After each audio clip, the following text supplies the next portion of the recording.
O kanina nagsiga, ngayon ito na ang resulta. Palagi may pares palagi yung manok at saka manok at saka isda. Ganito lang oh.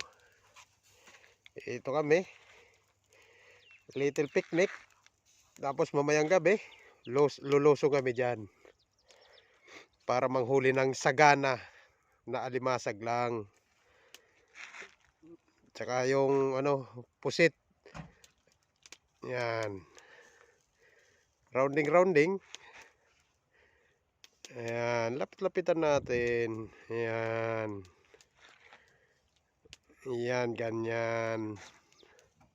Ganire. Ayan, ha. O, tingnan nyo lang yung pilitan natin kasi tatapat na naman sa sinugba. Parang lang nasa bukid.